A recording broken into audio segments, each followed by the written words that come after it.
வணக்கம் நண்பர்களே. நாம் அந்த பதிவில் என்ன பார்க்க போகிறோம் அப்படின்னா, இபிஎஃப்ஓ புதிய விதி, ஏடிஎம்மில் இருந்து பிஎஃப் பணத்தை எடுக்க சிறப்பு அட்டை கிடைக்கும், திரும்ப பெறும் வரம்பை சரிபார்க்கவும் அப்படிங்கிற தலைப்பு தான் நம்ம அந்த பதிவில் பார்க்க போகிறோம். நீங்கள் நம்ம சேனலுக்கு புதுசாக இப்போ தான் வரீங்கன்னா சேனலை மறக்காமல் சப்ஸ்கிரைப் பண்ணிக்கோங்க, கூடவே பெல் ஐக்கானையும் ப்ரெஸ் பண்ணி. இபிஎஃப்ஓ 3.0 ஊழியர்களின் வருங்கால வைப்பு நிதி அமைப்பு பெரிய மாற்றங்களுடன் இபிஎஃப்ஓ 3.0க்கு விரைவில் தயாராகிறது. இந்த தகவலை மத்திய தொழிலாளர் மற்றும் வேலைவாய்ப்புத்துறை அமைச்சர் மன்சுக் மாண்டவியா மக்களவையில் தெரிவித்தார். ஊழியர்களுக்கு சிறந்த டிஜிட்டல் சேவைகள் மற்றும் வங்கி அளவிலான அனுபவத்தை வழங்குவதே இபிஎஃப்ஓ 3.0வின் முக்கிய நோக்கம் என்று அவர் கூறினார். இந்த புதிய முறை மார்ச் 2025 முதல் செயல்படுத்தப்படும் என்று எதிர்பார்க்கப்படுகிறது. இது பிஎஃப் திரும்ப பெறுதல் மற்றும் பிற சேவைகள் முன்பை விட எளிமையாகவும் வேகமாகவும் நடைபெறும்.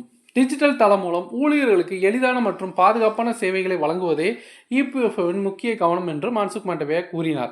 15,000க்கு குறைவான சம்பளம் உள்ளவர்கள் இபிஎஃப்ஓவின் வரம்புக்குள் வருவார்கள் என்றால் இபிஎஃப்ஓ அவர்களின் சம்பளத்தில் கழிக்கப்பட்ட பணத்தை நிர்வகிக்கிறது.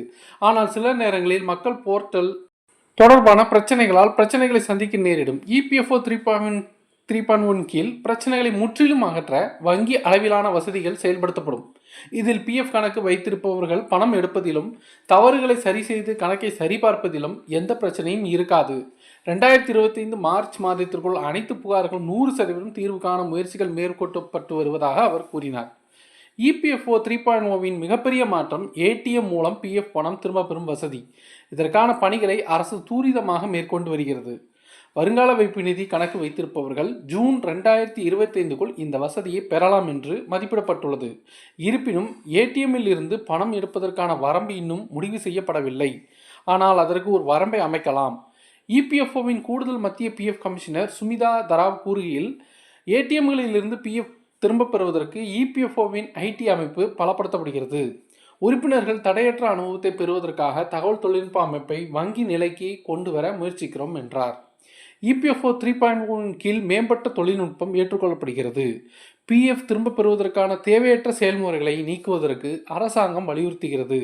ஜனவரி 2025 முதல் ஊழியர்கள் புதிய மாற்றங்களை காணலாம் என்று மாண்டவியா கூறினார். இபிஎஃப்ஓவின் ஐடி 2.0 பதிப்பு நடைமுறைக்கு வந்த பிறகு ஏடிஎம்மில் இருந்து பிஎஃப் திரும்ப பெறும் வசதி கிடைக்க தொடங்கும். இது தவிர டிஜிட்டல் சேவைகளில் பல மேம்பாடுகள் செய்யப்படும். இது பிஎஃப் கணக்கை நிர்வகிப்பதை இன்னும் எளிதாக்கும். இந்த வீடியோவை லைக் பண்ணுங்க, ஷேர் பண்ணுங்க. மறுபடியும் அடுத்த வீடியோவில் சந்திப்போம். நன்றி, வணக்கம்.